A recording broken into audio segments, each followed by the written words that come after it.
என்கிற சிம்மாசனத்திலே அமர்ந்து 56 தேசத்தையும் ஆட்சி புரிந்த என்னை இந்த படநட்ட பாடை கம்புகள் அமர்ந்து இந்த மயானத்தை காக்கும் அளவுக்கு என்னை கொண்டு வந்து நிறுத்தி வைத்தாயே இறைவா, என்ன செய்தேன்? ஏன் எனக்கு எந்த நிலை இறைவா? ஏன் எனக்கு எந்த நிலை?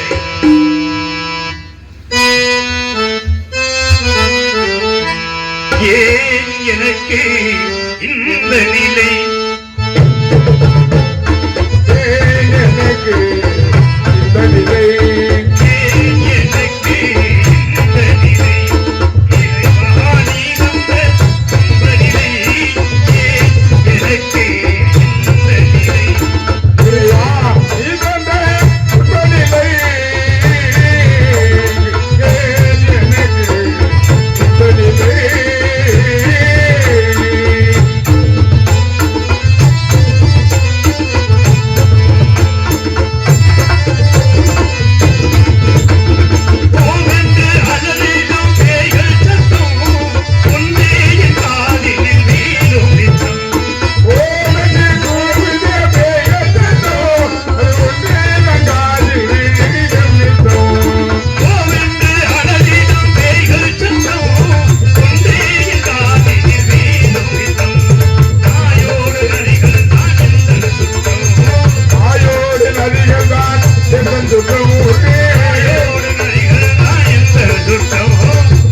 அடிமை உயர்ந்தவன் தாழ்ந்தவன் என்று பெரும் பேசும் மனிதர்களெல்லாம் பார்த்திருக்கிறேன்.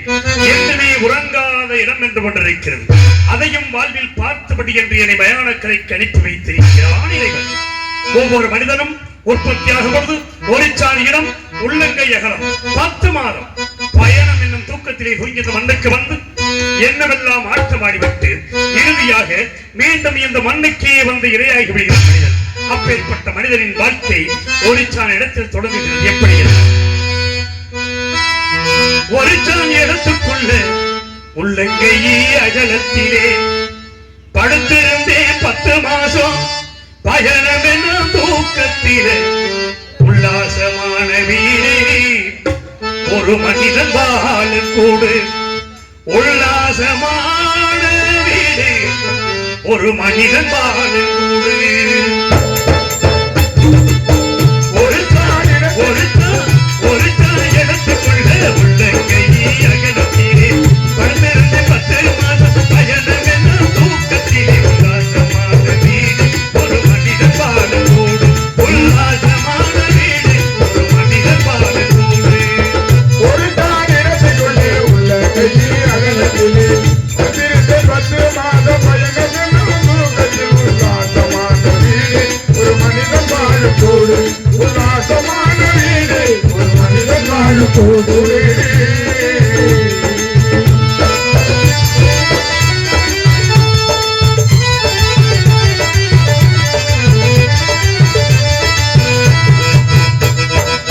பஞ்சரமெத்தையிலே படுத்துறங்கும் எரியெல்லாம்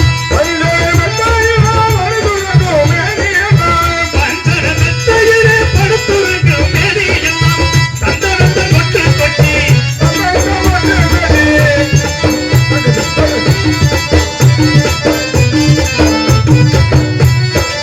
சந்தனத்தை கொட்டு கொட்டி சந்தை வழி போகும்போது சரமில்லாத கூடு இது சாரிடும் சுடுகாடு. இது சரமில்லாத கூடு இது சாரிடும் சுடுகாடு.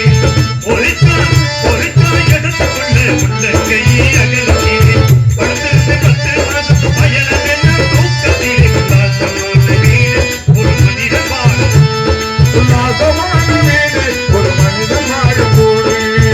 ஒரு தாய் இடத்துக்குள்ளே உள்ள கையை அகலத்திலே 10 மாதம் பயணம் தூக்கத்தில் உல்லாசமான வீடு ஒரு மனிதன் வாழும் கூடு. உல்லாசமான வீடு ஒரு மனிதன் வாழும் கூடு. 22 கண்ணு இங்கையில் படுத்து வச்சான். 22 கண்ணு இங்கையில் படுத்து வச்சான். அதனோட காலை கொண்டு எடுத்து மேலே வச்சான். இறைவன் தந்த வீடு அவன் அடிவது சுடுகாடு. இறைவன் தந்த வீடு அவன் அடிவது சுடுகாடு. ஒரு தாய் இடத்துக்குள்ளே உள்ள கையை அகலத்திலே 10 மாதம் பயணம் என தூக்கத்திலே உல்லாசமான வீடு ஒரு மனிதன் வாழும் ஊரு. உல்லாசமான வீடு ஒரு மனிதன் வாழும் ஊரு. ஆண்டவா, அள்ளும் பகலும் சிவனே சிவனே சிவனே என்று உன்னையே நினைத்து அழுது புலம்பிக் கொண்டிருக்கிறேன். எனக்காக தூது சொல்வதற்கு இங்கே யாருமே இல்லையா? நான் அழைப்பது உன் காதுகளுக்கு விடவில்லையா? அதோ ஆகாய வீதிகளிலே ஓடித் திரிகின்ற மேகங்களே, பாடித் திரிகின்ற பறவைகளே, நீங்களாவது ஹரிச்சந்திர மன்னன் நாட்டை இழந்தான், மனைவியை மகனை விலை கூறி விட்டான், தானும் படைகளை கடுமையாகி மயானத்தில் வந்து சிவனே சிவனே சிவனே என்று உன்னையே நினைத்து அழுது புலம்புகிறான் என்று அந்த சிவனிடத்தில் சென்று எனக்காக தூது சொல்ல வேண்டும். எப்படி சொல்ல வேண்டும் தெரியுமா?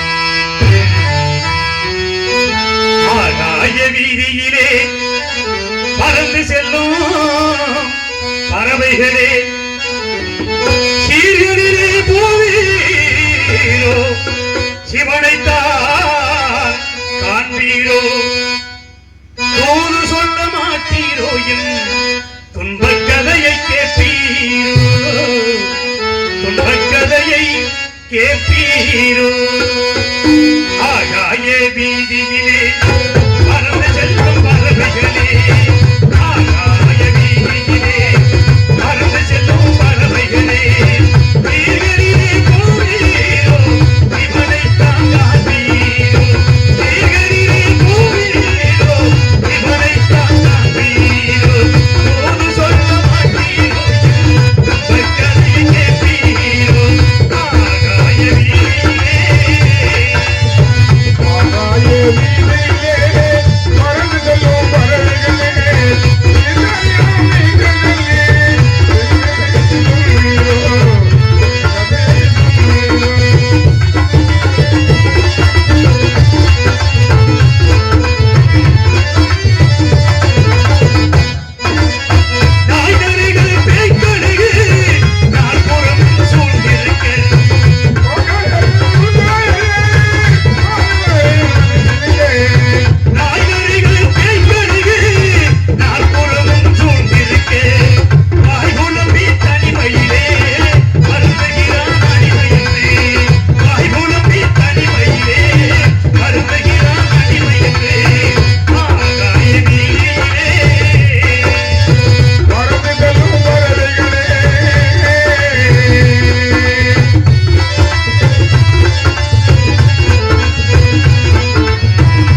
அழைக்கலாம். வண்டியில இருக்கு பாரு டாடாஜில.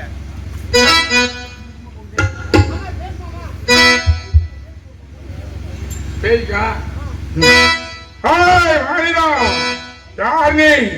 இந்த அத்துவான காரகத்திலே தொடர்ந்தும் தன்மையாக நின்று கொண்டு கத்துகிறாய், புலம்புகின்றாய். உன்னிடம் கிட்டே நெருங்குவோம் என்றால் அக்கினி சுவாலை வீசுகிறது.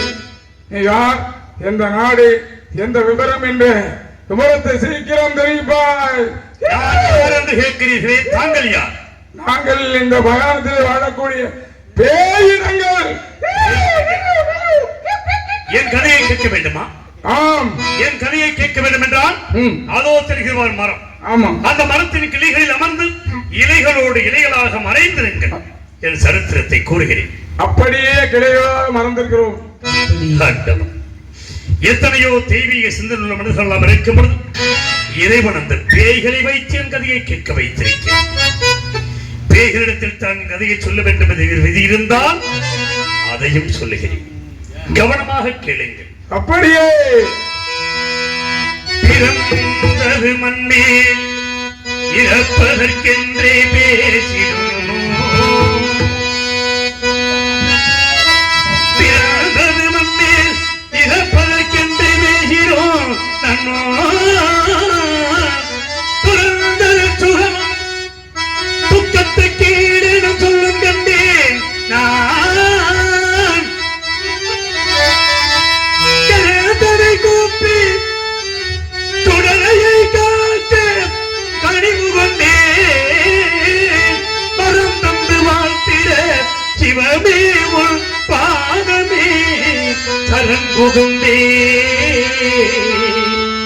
பாதமே சரண் புகுந்தே.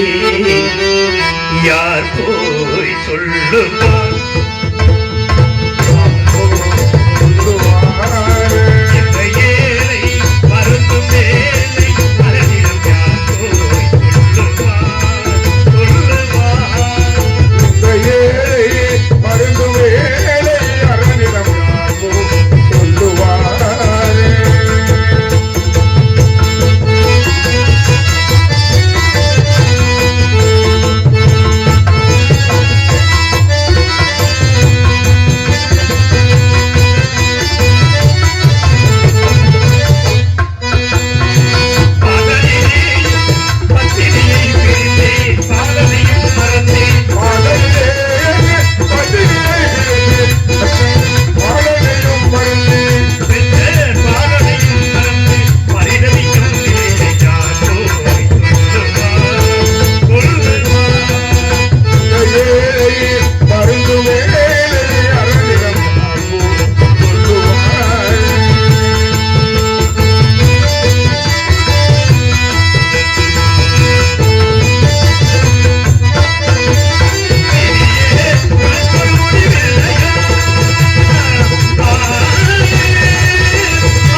இதுதான் நீ செய்த தர்மமா இறைவா? இசையது தர்மமா? இசையது தர்மமா? இசையது தர்மமா? இசையது தர்மமா?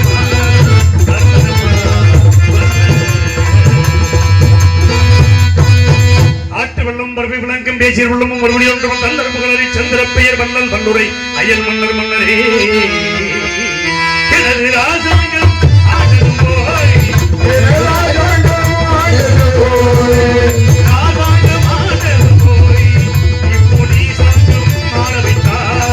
தெய்வமே தெய்வமே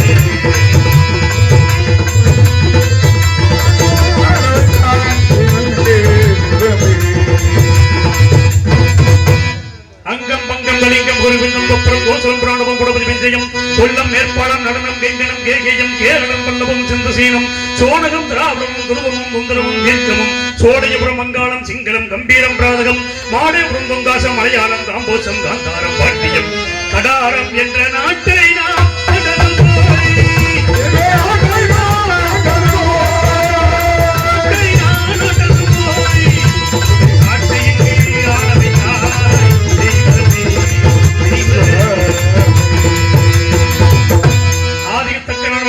மனமறந்து சுகரணியான தனக்கு மகப்பிரளத காரணத்தினால் கௌரி மனோசக்தி 27 பெண்களை பெற்றெடுத்தார்.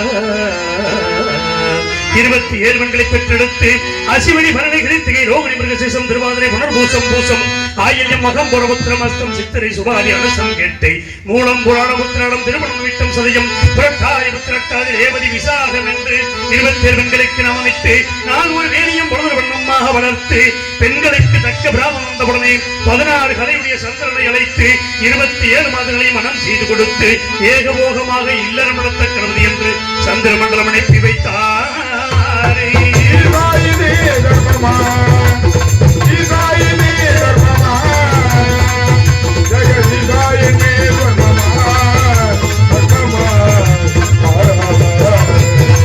சந்திரன் இருப்பிடம் சென்ற உடனே அழகிலே சிறந்த ரோகிணியோடு மாத்திரம் என்பட்டு வாழ்ந்ததால் மற்ற 26 மாதங்களும் மனம் மறந்து தந்தையாக தக்கனிடத்தில் வந்து முறைகிறார். தக்கனுக்கு கோபம் வந்து அப்படியா செய்தான். இப்பொழுதே வந்த பூராக்கலைகளும் ஈனமாக போகட்டும் என்று சாபமிட்டார்.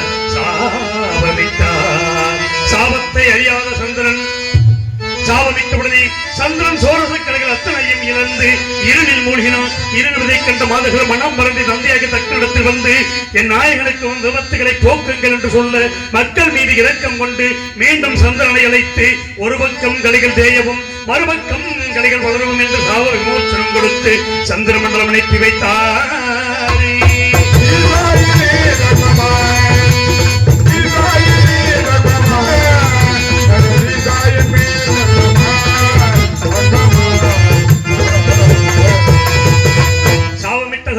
பூலோகத்தில் 12 ஆண்டுகள் மலையில்லாமல் வெப்பம் அதிகரித்து சந்திர மண்டலத்தை அதாவது சந்திரன் ஜெயிக்காது எங்கும் நீராட ஜலமில்லாததால் தன் பத்தினிமார்கள் 27 வைத்து பூலோகம் வந்தார். பூலோகத்தில் கவுதமரிசிகள் நீராடக்கூடிய திருக்குளத்தில் ஜலம் நிறைந்திருப்பதை பார்த்து தானும் மாதர்களும் நீராடி சந்திர மண்டலம் சென்றார்கள்.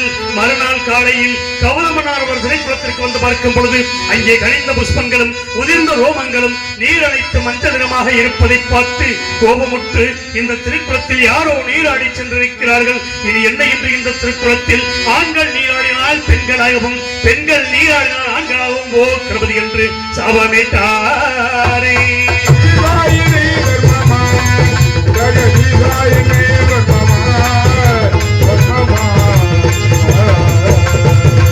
சாபத்தை அறியாத சந்திரன் மறுநாள் காலையில் 27 நினைத்து வந்து அந்த குளத்தின் கரைகள் நிறுத்திவிட்டு முதலில் தான் மட்டும் இறங்கி நீராடி மூழ்கி எழுந்தார். மூழ்கி எழுந்த சந்திரன் அழகிய பெண்ணுருவாக மாறி கரைக்கு வர பெண்கள் கண்டு மனம் வருந்தி ஸ்ரீமன் நாராயணனுக்கு தவம் செய்ய தவத்திற்கிறைய மகா வைஷ்ணவர் வந்து பெண்ணுருவாயிருந்த சந்திரனை பார்த்து அவனிடத்தில் கொஞ்சி பேசி மறைமுகமான சோழை வளர்த்து போய் கூட மகா பாதகனாகியதான்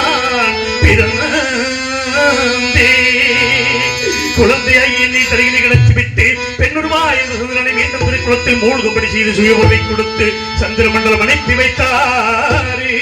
அந்த வனத்தில் வசிக்கின்ற கபதமலை அழைத்து குழந்தையாகி என்னை கொடுத்து இவன் மகா சத்தியவந்தன் தந்தாரம் என்று பிரதாரம் வச்சிக்க மாட்டான், மெய்யன்றி பொய் சொல்ல மாட்டான், 56 தேசத்தையும் ஆலை என்ற சக்கரவர்த்தியாக வருவான், திருச்செங்கரசன் வெட்டைக்கு வருவான். அவனிடத்தில் இவனை கொடி என்று உத்தரவு செய்து இவன் அறியாயே எனக்கும் சந்திரனுக்கும் பிறந்தபடியினால் இவனுக்கு அரிச்சந்திரன் என்று வேலை கிடைக்கும்படி சொல்லி சென்ற பிறையும் நான் இருந்தேன்.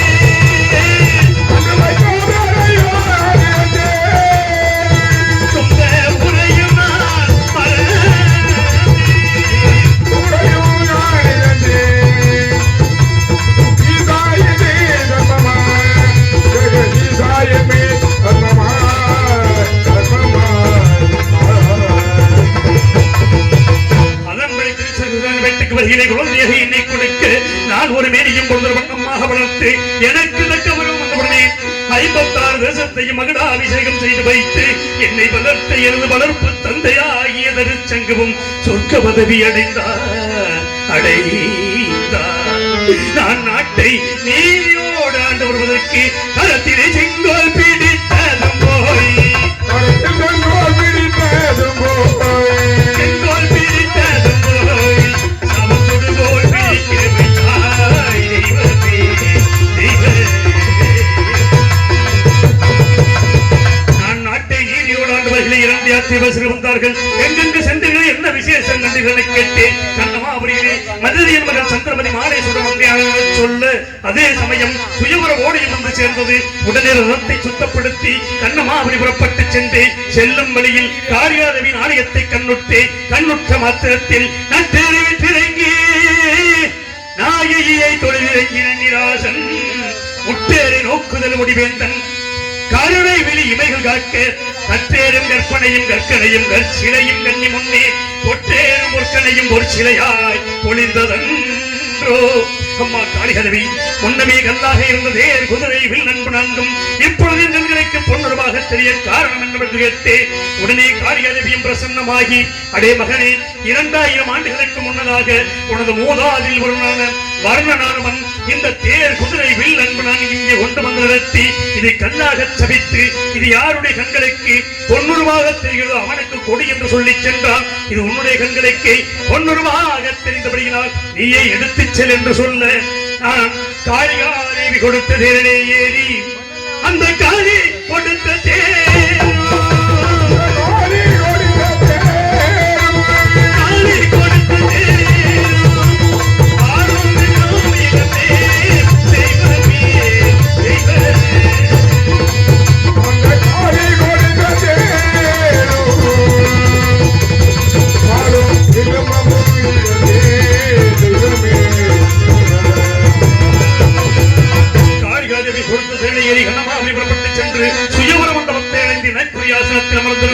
சந்திரமதியானவனின் கரத்தில் மாலை ஏந்திய முன்னோக்கி வர அவர் கழுத்தில் மாங்கல்யம் பரீர் பரீர் பரீர் என்று எனக்கு கோபம் வந்து மதுரைய மன்னனை அழைத்து, மன்னா, ஏற்கனவே திருமணம் முடித்துக் கொடுத்த இம்மாதுக்கு மீண்டும் சுயவரம் வைத்திருப்பது எங்களை எல்லாம் அவமானப்படுத்துவா என்று கேட்டு உடனே மதுரைய மன்னன் மற்ற தேசத்து அரசுகளை பார்த்து, இந்த ஹரிச்சந்திர மன்னன் என் மகள்களுக்கு மாங்கல்யம் இருப்பதாக கூறுகின்றானே, உங்களுக்கு எல்லாம் தெரிகிறதா என கேட்க மற்ற தேசத்து அரசர்கள் என்னை பார்த்து நடித்தார்கள்.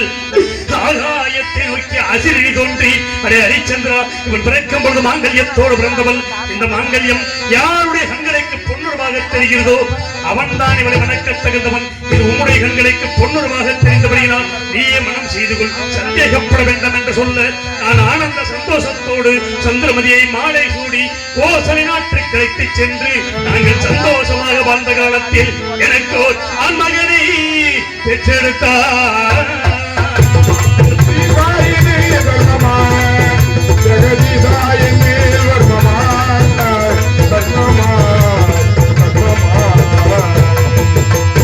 ஆண்மகன் பிறந்து விட்ட மகிழ்ச்சியில் 7 நாட்கள் களஞ்சியத்தை திறந்து வைத்து அள்ளி செல்லுங்கள் செல்லுங்கள் என்று சொல்லி மேலும் வேதபராயணங்கள் போதி நான் பெற்ற மகனுக்கு லோகிதாசன் என்று பெயரிட்டு தேவர்கள் எல்லாம் கூடி தேவதாசன் என்று பெயரிட்டு அளித்த அப்பேற்பட்ட புத்திரனை மறந்தே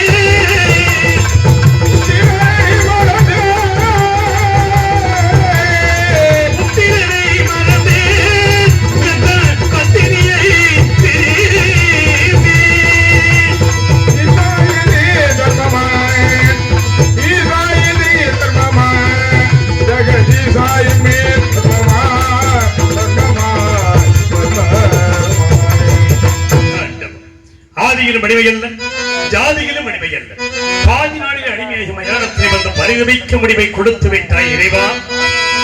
ஆதியிலும் அடிமையல்ல, ஜாதியிலும் அடிமையல்ல, ஆதியிலும் அடிமையல்ல, ஜாதியிலும் அடிமையல்ல, ஆதியிலும் அடிமையல்ல, ஜாதியிலும் அடிமையல்ல, ஆதியில் அடிமையாய் நான் என்ன செய்வேன், ஜாதியிலே அடிமையாய் நான் என்ன செய்வேன், பதில் அடிமையாகிறேன்.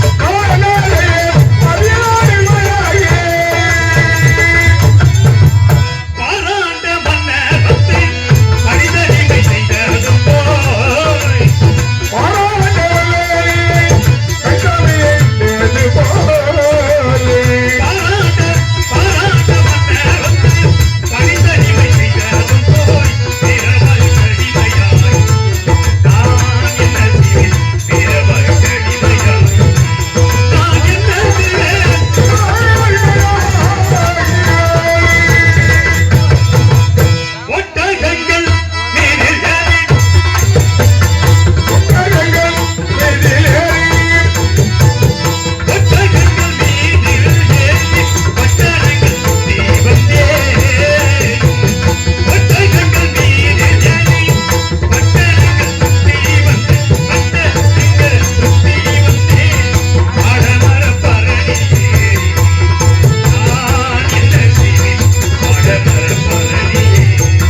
என் கதையை?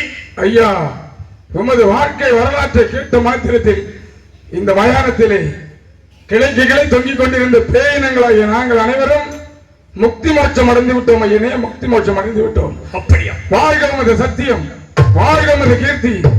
சத்தியம் வாழ்க, சத்தியம் கீர்த்தி, சத்திய கீர்த்தி. எனது நண்பன் சத்தியகீர்த்தியை நான் மறந்துவிட்டேன்.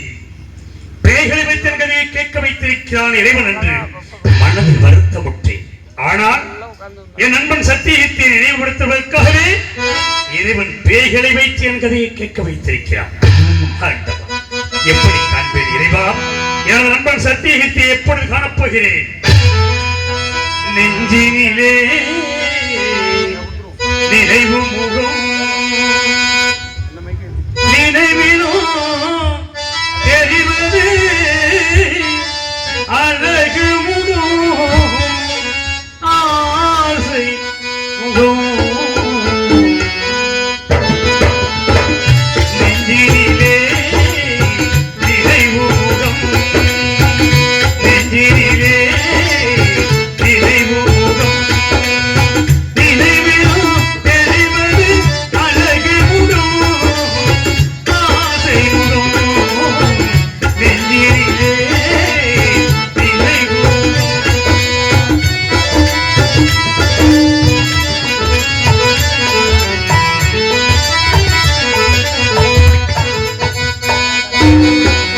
ஆயிரம் கோட்டைகள் கட்டி வைத்தேன்,